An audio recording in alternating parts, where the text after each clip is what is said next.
time to raise up. Join us for a powerful episode where Charlie sits down with Athena to unpack personal stories of leadership wins, missteps, and the lessons that fuel real growth. Whether you're leading a team or building your career, these insights will inspire you to navigate leadership with confidence and resilience. Let's get started. Welcome to the Raise Up Podcast, episode 2. Yeah, No, we're back. actually, it's episode 1, season 2. Yes, season episode 2. Number 2. Yes, okay. Sorry, it was so long for our seasons. Really busy right now.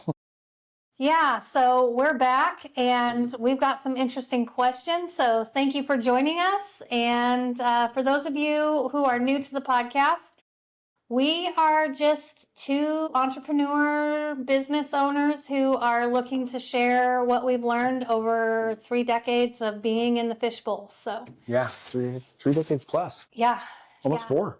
So the content is all geared around making your lives easier and sharing the information that we have so painfully learned in some cases. You know, and so many people were so helpful to us when we were coming up that we want to just give back. So understandably that, you know, this is us giving back to you guys too and making things easier for you. Absolutely. Yeah. So we're going to jump right into these questions. First question I have is, tell us about a time when you thought you were making a great management decision, but it totally backfired. And what did you learn from it? Well, I mean, you know, I think some of our greatest strengths are the people that we hire in here and some of the people that we have. And sometimes we think longevity, things like that, people have been around a lot longer, are great picks for who we should be promoting. Because of course we always want to promote within when we can, because the whole idea is to raise up. You know, we want to raise people up to there. But sometimes I think we've fallen short, or we've expecting more from a person than they were actually capabilities we're doing. So I think maybe some of the ones that we made in decisions was hiring a person that we thought we could groom into the position and put it in there when maybe some of those skills were not exactly there. Like the guy's a great guy, he shows up on time, he's great at his job, what he does, but then putting him in a management role might be a little bit different than it is him being the employer role. Yeah. And some of those things to like work into is like when you start to do a management role, you're company-wide taking care of everybody, not just yourself as an employee. And so a lot of the ones that come in there sometimes just for thoughts is like, well, what about this for the employee? What about this for the employee? Great that you're standing for the employee, but the company has to come first where we're at. And then we branch that out to the employees. And I think sometimes we've brought in some people up that might have not been that management material that we should have in that very much time. But as we lost somebody or something happened, they were the best available option at the time. So we thought we could room it in there. So now it's putting the right person in the right seat, not trying to put them. Don't put the captain in the co-pilot seat. Don't put the co-pilot in the captain's seat. You got to make sure the seat is the right seat for them. And it doesn't mean that you have to lose that person. It doesn't mean, it might just mean that you put them in a different position within the company. And it might not be in the management style. It might not be in a customer service area. It might not be in the mechanics area. It might not be in the driver role. Find the best role. If they're a great employee or something that's good, put them in a role that they're going to succeed. It's going to be the best for them and the best for the company. You know, one team member in particular that comes to mind is Walter Brown. He absolutely excelled at driving that mobile ad truck. He could do the regular route day in and day out. It's the same route every single time for 8 hours a day. And he loved it. And we never had any drama around whatever was going on with Walter. But now you take somebody like Walter and you move him to a fast-paced, like changing crew transportation, something like that. And he wouldn't have been a good fit for that. No, because he liked to be on his own. And Walter had a system where he would see people at the same times at the bus stops because we had a route in the system and he would know what happens in this time. So it's a great example. So I would say, I didn't think we were using names, though. I thought we were leaving names out. Yeah. That was a great example of somebody who just really excelled in their role in a particular job. Yeah, no, he did a great job for us, and he was with us for quite a few years and embedded it. So, I mean, we're grateful. And there's always seasons of things that change. And listen, and some of the things that are differently in that is like if a person's not ready for change and put in your team, and you're in an innovative company that's always looking for the best thing to change your company and make it even better.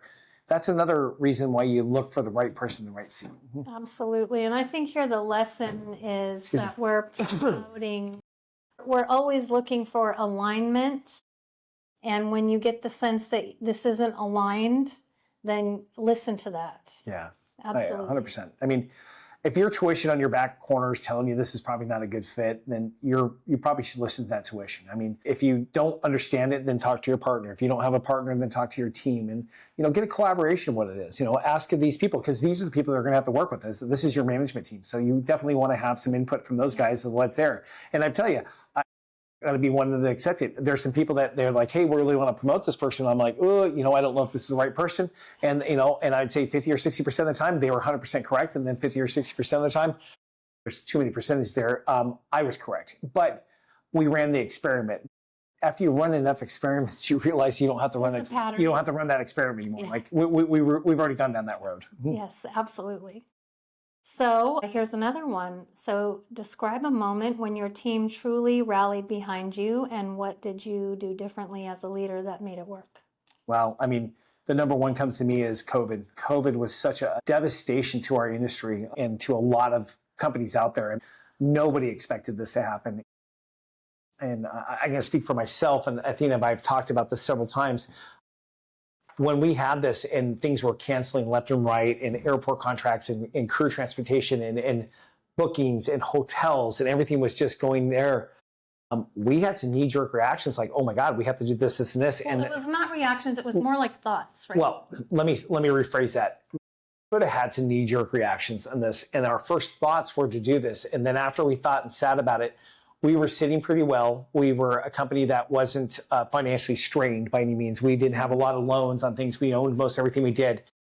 And we calmly sat down and thought, let's give this to 24 to 48 hours before we make any knee-jerk reactions, instead of just, because everybody in our industry, we belonged to 20 groups and did this, and they were just laying off people, cutting funds, doing this, trying to get out of leases, trying to get out of panicking. And I said, we're not that company. I mean, and I say that now because I can really, truly look back and say that. We weren't that company that did that. We embraced it and looked and see how we could do it. And when I tell you that the employees rallied behind it, people had purchased homes, new cars, new things like this. And they were like, am I going to have a job tomorrow? And they saw the devastation it hit throughout the tourism industry, throughout our entire industry in Alaska. It was a very there. And I can tell you that one of the things that they rallied behind is just like, we embraced it. We looked at it. We had just started a medical ambulance field that was right during that time. So we had medical experts that were in there.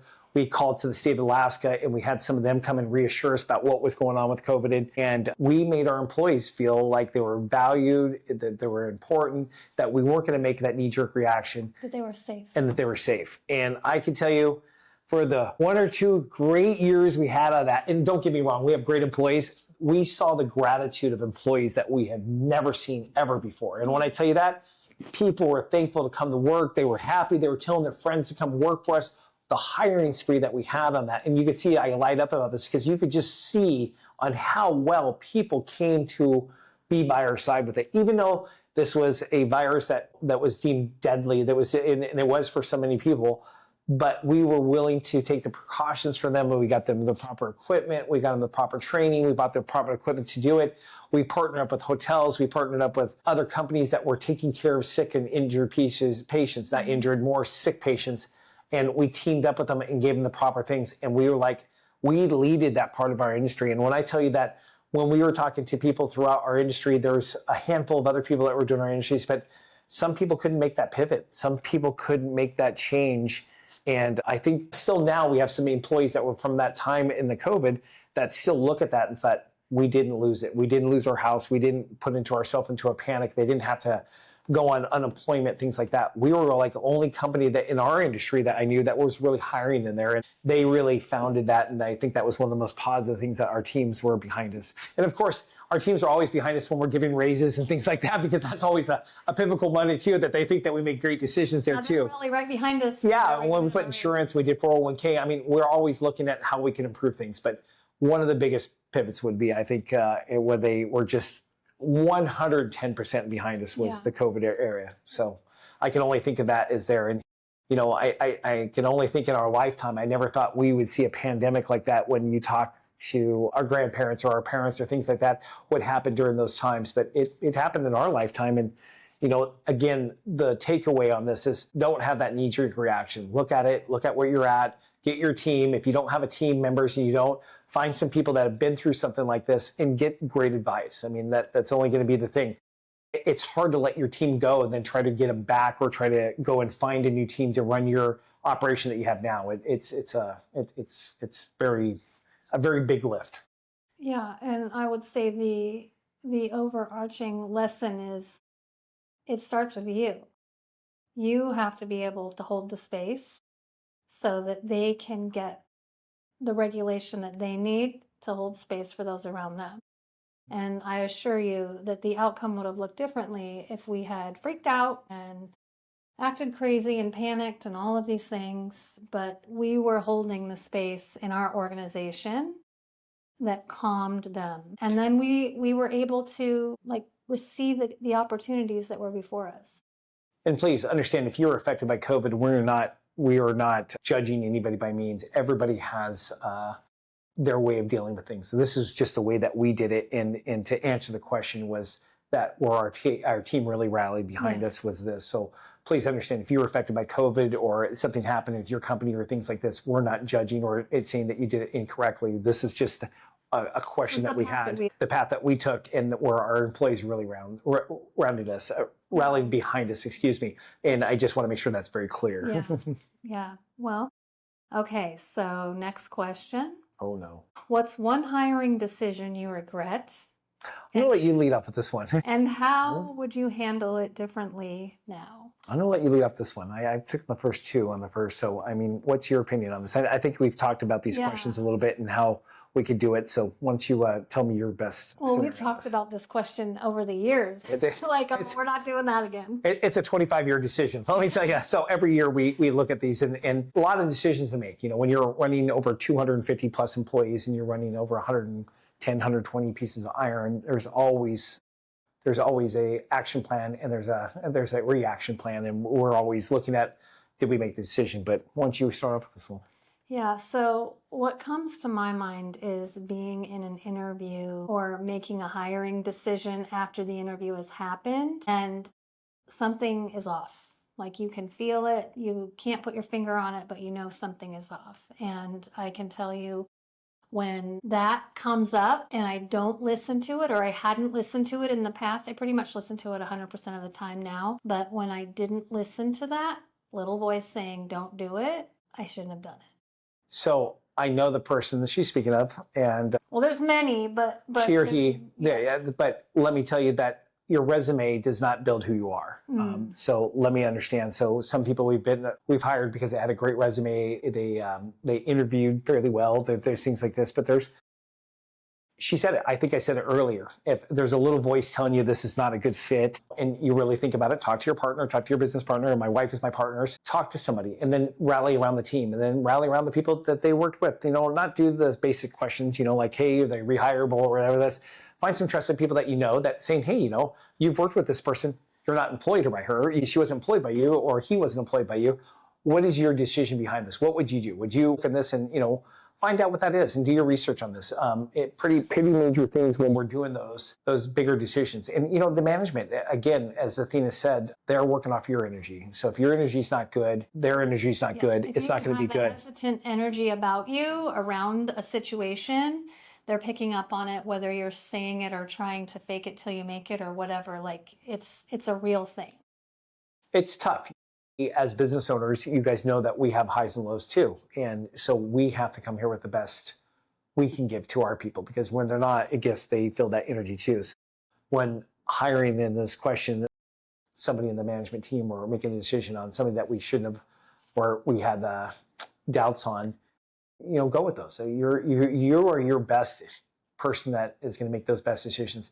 And, just because that seat's open doesn't mean that's the person right for the seat. It could be the person that totally makes the bad seat and it could hurt your company. It could devastate it. And, as business owners, we're always looking to how we can further it and do it. And, when you burn that bridge, it's a little tough to get that bridge back. So, I completely agree. Scorching the bridge. Yeah. And there's other people that we've had those ones. Another one is if you hired a manager once, Don't rehire them again. I mean, like thinking something changed within 6 or 8 months that they have this epiphany that everything's going to be much better. I mean, there's another person that we had hired, and we re-talked to him and said, hey, that this was, maybe we were just both in there. And when we came back and re-put it back to the things, it seemed good for the first month or two, and then it just went back to those old habits. So again, you have to realize where your strengths and weaknesses are. And if you're not good at that strength, maybe find somebody that's really good at that, and it helps you with those decision makings. But A trusted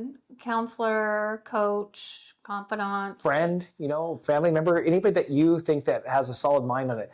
Remember, we sometimes get caught up in the bumpers. We look at the day-to-day things that are going on there, and we really can't be this way. We really got to be a 180, looking at the whole entire direction. And sometimes when you can't, that's when you go to somebody else and just ask them, hey, am I off rail, or am I on point?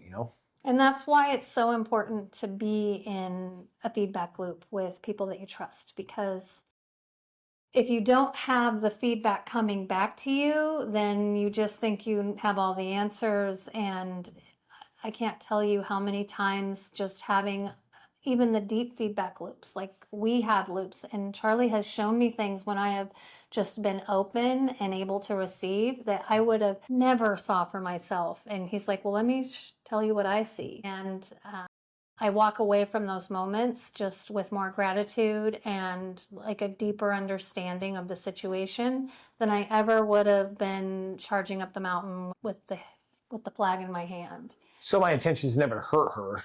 Maybe sometimes my actions or words might not be the best, and there it is, but my intention is not to hurt her or hurt our company. I just I'm going to see it, play it, and how it is. And I appreciate the feedbacks. If you're not in a peer group within people in your industry or similar type people, if your personality or things that are going to give you great advice, then you are missing out. Yeah. Missing out. 100%. It's harder for you to get to that next level if you don't have people around you in that level that are in your level or higher. And don't get me wrong, I haven't seen people a little bit that are not same level sometimes have great advice too. And if you're not in a 2020 group, again, you're losing out. Peer groups, 2020 groups, mastermind groups. I mean, if you're not looking for that higher education and what something you're doing, then you're not, because I'll use spinning wheels as a part. We were part of that for quite some time, in the knowledge in the group and the people in there. I mean, they've been through it, or they saw it, or somebody had a contract that already did that, or they had a policy or procedure. I mean, it was so easy to go to those because none of us were competing with each other. So it was a very solid group to be on. And Becky, yes, you're welcome for us mentioning your company now. And then, keep in mind though, it's, you're probably in survival mode if you're telling yourself, I can't afford this, or I don't have time to do it. That is a limited belief of yourself. And when I say that is, I don't know how many friends that we've had that have had companies where like, hey, let's go do this. He's like, oh, I can't afford it. I can't take off. If I leave the company, it's going to completely, it just won't go well. If you're in that survival mode, that you already have other problems that are way past that. You must do this probably more than the other people do it. And you probably have the wrong people in the wrong seat again. As we talked about the right seats and the wrong seats, if you can't leave your company for 3 days and go somewhere to get higher education, things like this. Or perspective. Yeah. It's struggling. And don't get me wrong, every company doesn't start off with a CEO and a CFO and all these other companies. You're a 1 or 2 man company, and it needs all 1 or 2 of those people to run the company. I completely understand, but you have to have downtime, and you have to have times that you're going to be able to do it, and you'll have a burnout rate. And if you want to get to those next levels, levels 1, 2, 3, 4, up to 10, say 10 is your highest level you're ever going to go, you're going to struggle to get past those 1 or 2 or 3 levels if you have that mindset. Absolutely. And it's something that we all have to learn when we're grassroots entrepreneurs. It's like, how do we it comes to a place where you start to see that you're in survival mode, you see that the hours that you're working is not sustainable, and you start to wake up to this idea of, actually, this is not what I prefer. And some of us, it takes a long time of being in that loop to see it. And others, not so much. I'm one of those. I mean, it took me a long time to figure out We're celebrating, as of 2025, 25 years of Bach Transportation, BAC. It started off at BAC Limousine, and then we went into a full transportation company, but we're 25 years into it. And that's not my entrepreneurial. I mean, I own lawn maintenance companies, I own landscaping companies, I own painting companies, I even own ice cream trucks. Listen, I mean, I tried to figure out what my role was and where we're at, and we landed in a good position. But it took a long time. When Athena says 30 years, that didn't even touch it. I'm 35, 37, 38 years in entrepreneurial, and we're in a now position that we're in a good position.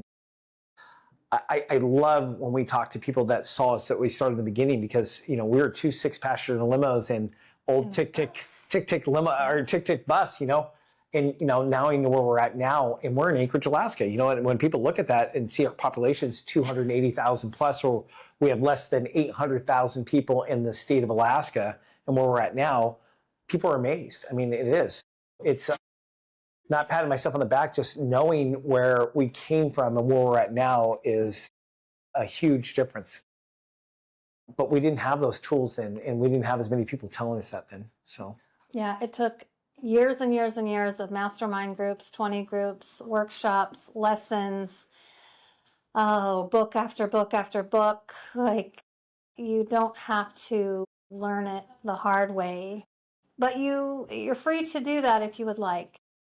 We're hoping that you're hearing our message, and it's hitting some points that actually, we're doing this again because there were some people that invested in us and did some time in this. And as Athena and I have joined boards and been on boards of directors and done things in help with other people, it's giving back. It's 100% giving back to the community and to other entrepreneurs and things like this. And, it's funny is I was... Today, I didn't think I was going to really want to do it because we had so much going on. We started an STR business and some other things going on. I was like, Athena, today, a podcast. But, I kind of forgot how much fun we have doing these things because we're telling our story. And if you know a lot of entrepreneurs, they want to tell their story because it is a thing that it kind of, what's the word I'm looking for? It resonates with you. You get to tell about where you started and where you're at. You had pitfalls, you had successes, you had wins, you have all these different things. But this is us now be able to give back to the people there is. And, I love firing EMS, and, I love to keep my EMS license up because it's a thing I can give back. I love doing that stuff. So if you love what you're doing, you're not working. And I know that we've heard that many times before, but this part is a little more fun than I remember it, and we took some time off from the season, so I'm kind of glad we're back into it. And today's a little bit. I'm glad we did it today. So yeah, I'm glad. Absolutely. Joseph, you need to switch.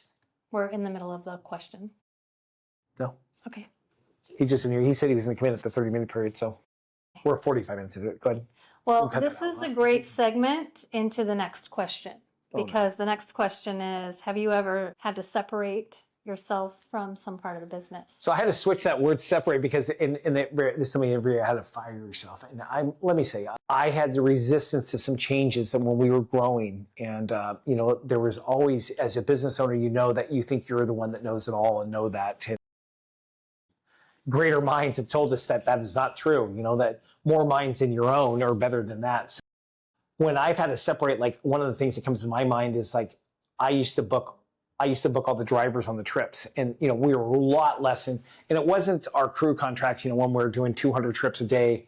It was the contracts for private charter. For private charters, motor coaches, buses, SUVs, delegates, whatever we had coming in, VIPs, things like that. Because I felt I knew the best driver for the best trip, and I did that. But I tied myself to it all the time, and then I would start doing this, and then all of a sudden you're getting 20 trips, or when you only get 15 or 20 trips a day, and then all of a sudden you're 50 or 75. Now you're scrambling.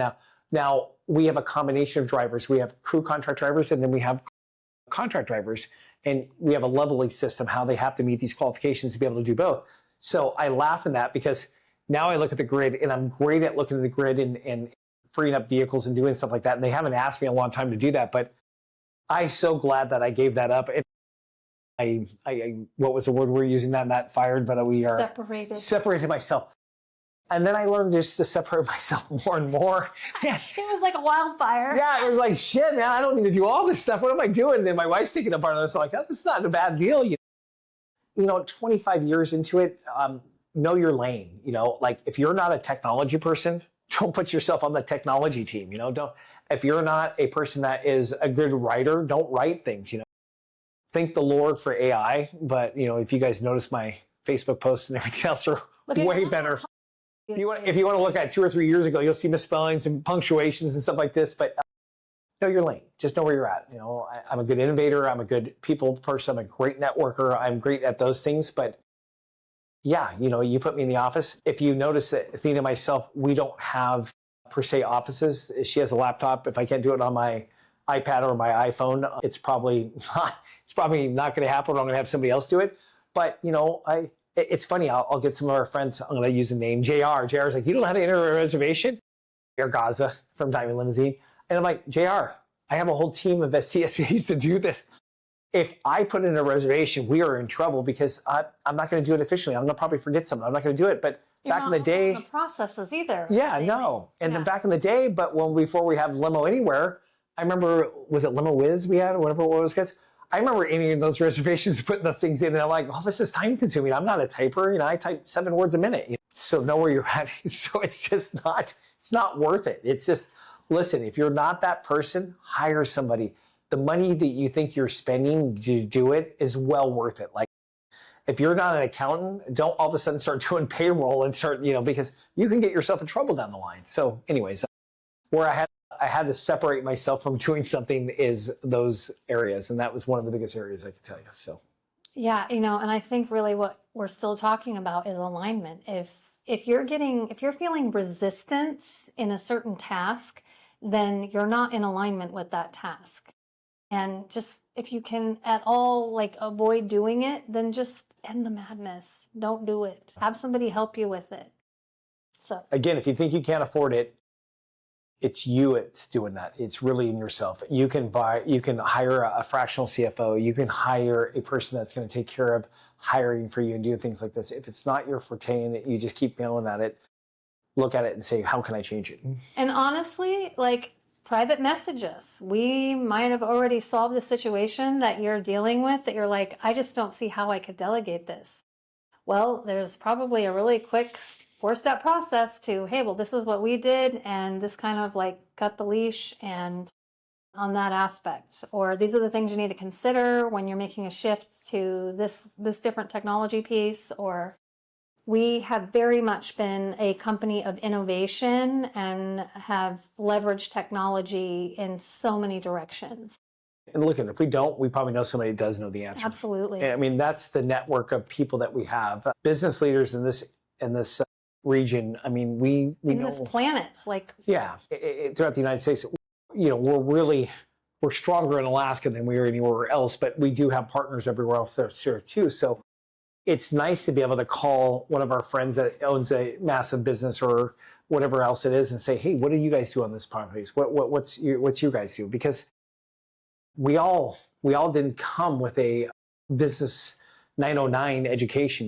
We had to take ourselves to there. So we had to learn how to make those steps, and we did it by partnerships. I mean, we have friends that call us and say, hey, what phone system are you using? What VoIP system are you using? What's your software? How do you do this?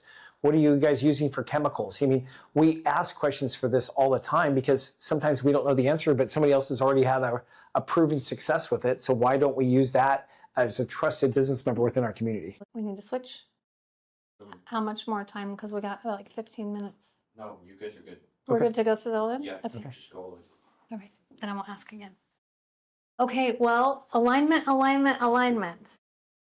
right, so next question here is there a time when you trusted your gut in a leadership moment? Was it a win or a mistake? And how did that shape your management style? So for me, something that stands out is there's a couple pieces. There's been moments where we've had to do a pretty substantial rate increase. And of course, anytime you're looking at moving your prices up in a substantial way, there's a risk that your client could say, that's not going to work for me, and we're not going to be able to do business. I felt that's a scarcity mindset. Scarcity mindset? Scarcity mindset, yeah.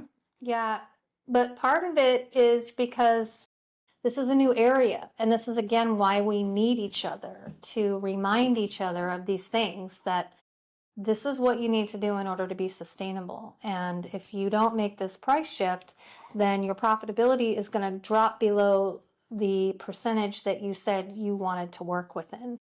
And so you've already made the decision that this is the profitability that you're going to stay in. Now you need to follow the actions behind it.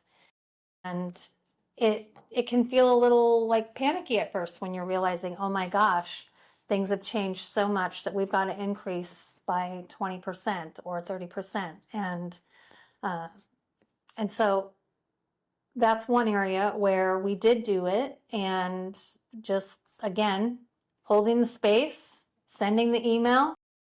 Another area was, you had mentioned before, adding a fuel surcharge in a time when fuel was rising and rising and rising, and we didn't know where it was going to top off at, and we had to react because the prices that we had set with our customers were when fuel was this price. Now fuel is this price, the fuel surcharge. Again, your profitability. I mean, knowing where you're at. Athena talks about, rising costs for your employee, your vendors and stuff like this. Listen, all of us can go get a job. And you don't want to work yourself into a job. You want to work yourself into a We company. don't want to own our job. Yeah, in a lot of companies, they look at, oh yeah, I took in $2 million last year, but what was your profit margin on that? If you only took in $60,000 at your profit margin at $2 million, what is your percentages? You're at a 3% margin. I mean, you want to make sure that you're making the amount of money that you need to, because it's your time. One thing that we cannot buy back is time. And so we are trading time for assets, for money, for pleasure, for family, whatever else what your reason is doing it there. But if you're not getting your ROI on it, then why are you doing it? So again, when you have to make those increases to it, you have to be firm. Listen, I mean, we have other companies that we do business with that they raise their prices and we're like, oh, it's why up by 15 or 20%. But as you guys know, guys, nothing is getting cheaper. You go to the store and, your $100 does not buy the $100 of groceries it did 5 years ago. No. And when you're buying things, you have to look at that. Vehicles in our industry, they've gone up 15, 20, 30, 40%, and they still are skyrocketing.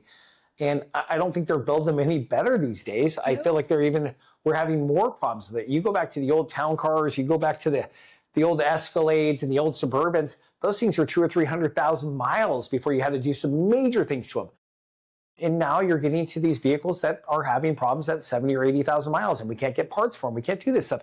So when you're pricing your points for this stuff, as Athena was saying, we have to be profitable, or we have to be able to have extras of things that we can do to make those contracts work.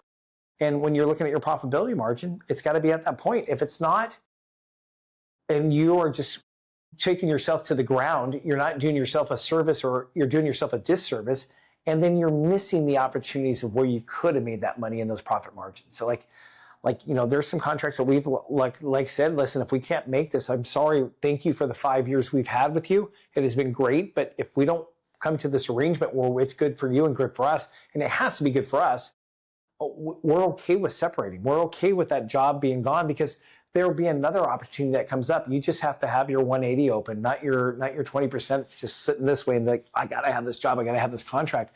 If you don't open up your prospects and what you can do, you're missing on maybe a 25 or 30% margin contract that you could have that is going to yield that. And then you might just think, wow, what am I doing in this field? Why am I taking care of this type of customer that is giving me a very small percentage on it? And likely, if it's a small percentage customer, it's a big percentage headache customer. And so if you're getting resistance, not just in the money piece, but you're probably getting resistance in other operational pieces while serving the deliverables. And as somebody who is in a top leadership of an organization, we need to be very mindful of what we're allowing within that headspace. Athena talked about fuel surcharge. I remember looking at that. I thought we really had to move forward with that. And I think we both decided on that. And I think the first time, I'm not sure it was a 5% or 10% that we raised it up. And, I think it was 10. Yeah, 10. And I remember had some, you're talking about telling people now that it was, but you know what, it was our own mindset. And I'm going to let you guys know right up front. It was like us. Like you go to California, and I'm going to pick on California, there is a tax for everything. I remember renting a GLC or GLA or whatever it was. It was a nice little Mercedes car. You know, I got it from Six Rent-A-Car, and I'm like, $34 a day? Are you kidding me? I mean, in San Francisco, $192 later, leaving the place with the surtaxes, the airport taxes, the tourism tax, everything else like this, there was a fee for every single thing. And you know, one of the beautiful things about Alaska is we have no taxes up here. So when I say no taxes, we have some taxes for tourism tax. We have zero sales tax. So when people are paying $200 for a transfer, they're expecting a 5 or 6% transfer. I'm like, tax, and there's no tax on that. So what I felt like is we were doing ourselves a disservice because, again, when fuel started off at $3 or $2.98 a gallon and jumped up to $4.20 a gallon, how do you predict what's going to go on with wars or trade agreements or whether it's this, and you start doubling your fuel costs? I mean, you know, on a good week, we could be anywhere from $8,000 to $20,000 of fuel a week. So when you start to double that, you're like, wow, you know, now your profitability margins go way down. So we introduced that. So, you know, in some of our contracts, we had a floating price. And to tell you how we kind of get it, we said, oh, we're 10%, now we're 15%, 18%. And then we said, listen, if fuel goes up, we're going to go up. If fuels go down, we'll bring the price back down. So we kind of did this like floating float that if everything went up, we were going to be able to make sure that we're still making our margins. We weren't going to hold them to the foot of the fire. If fuel went up to $5 a gallon, we were at a 22% fuel surcharge, but then it went back down to $3 because we made this great deal with OPEC. Then we're going to go back down to $2.50. They still weren't paying that 23% charges. You know, so we have that going there. So again, learning, talking to people in the industry, figuring out where it was at and how other people are doing it. And then again, I feel like, you know, we tried to be leaders in some of this stuff too. So when people started seeing us and seeing that the pushback, there was a lot of discussion in our 2020 groups and other people were doing it, and we were learning from them, they were learning from us, and you know, that's the whole idea of being in peer groups and 20 groups. Yeah. I feel like a lot of that though was go ahead. Let's see what happens. Let's see what you guys. Yeah, you know, and Right. then once you see success in things, everybody wants to jump on the bandwagon. I'll take airlines for instances. When you have airlines and they're like, well, let's see how that other person does on that route. And then all of a sudden they do super good. And they're like, well, that's a great idea. Let's take that route too. And, you know, and then you have price wars and you have other things going on. But there's some leaders in the industry that will go ahead and say, you know, we make sense. The optics look good. The numbers look good. It's we're going to go ahead and make this thing. And we're going to try it for a year. And then, you know, once they try it and they see it's successful or not, then they pivot which way they need to. We're constantly pivoting. We're figuring out which way works and which way doesn't. And then when you're running your numbers, you kind of figure that out. So Charlie mentioned running your numbers. That's another aspect of having the information that you need at your fingertips, not just running your business from your checking account. If you have money in your checking account, then you're good. How long ago did we do that? I mean, that was a long time ago. It's about really understanding what are your expenses, what's flowing up and down. And when you see that, you know, oh, we're doing quite well this month, or we're not doing so hot. Yeah, you look at your And you shift. year-over-year sales. There's lots of different ways you can look at it. Look at your profitabilities were then, what you're doing, what your management fees are. I mean, there's always ways to look at there. And you could skew your numbers any way you want to. If you look at year after year, don't change the way you look at it from 2024 to 2025. I mean, you've got to have comparisons that you're looking at that and making sure it's the correct way so you guys know where your margins are at. And then your vehicles and your purchases. There's so much into what we do and how we do it and where we learn things. It's just there. I mean, it's just it's kind of mind-boggling sometimes. It's kind of fun to talk about it because it's like a release. All of it is like, it's so fun because I don't look at it like it's work at all. We come to the office. I'm usually here 3 days a week for a portion of the day, and I'm carrying out the meetings that I have face-to-face with team members that report to me, and we're taking care of a few of the things that need to get taken care of, and it's enjoyment, like it's amusement, it's variety, it's all of these things that bring life and bring this like aliveness to life. Well, and you're investing in people, and we're investing in them and in our own company, and it's neat to see people raise up where they're at and where they come from, and see that somebody came here in a Datsun B210. I'll use some POS car back in the day, but then You see them over 2 years, and they bought the home, and they bought a brand new truck, and they're having kids, they're having babies, and we have generational people that have worked here with their families. Like, I mean, some of our oldest employees, their daughters started off here and they worked here when they were 14 or 15. And then we have a family member that has, I think almost every one of their family members has worked here. Just one of their kids? Yeah, and then we've had generations of different cousins and aunts and family members. And we have some management team that some of their sisters and their husbands and wives and wherever else that's around here have worked for us part-time or done some stuff with us. And it's just this big family environment that you see there prosper. We have employees that have bought their most expensive motorhome they've ever purchased before. You look at these different things that you get to hear the enjoyment and the excitement out of it, and you knew that you were part of it. You weren't it, but you were part of that whole dream of making what their dreams are. You get life changes, and I think that's the more rewarding thing that you have in there. It kind of reminds me of like fire and EMS. Is like you get to see some of the fruits and rewards of what you've done to help that person to recover or get to a point where their success is huge. So anyways, that's the part I enjoy. Me coming in 2 or 3 days a week, maybe on some days, and some weeks I'll come in 4 or 5 days a week. And it's just, it matters where it needs to be. But again, I'm trying to stay in my lane. Well, and I think that's really what ties into, you have to know why you're doing this. And for us, we are people of service. We know who we're serving and why we're doing it. And that's why it's not a job to us. Yeah. And everybody needs to find their why, and that is what lights them up.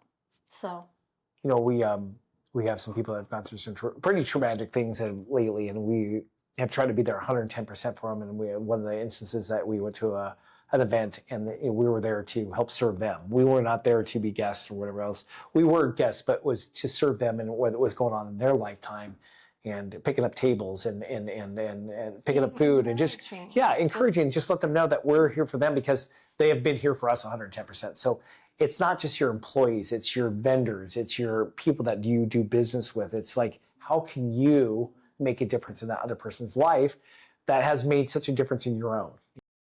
The impact is like, that's more some of the reward than it is the money. Sometimes that's more of it.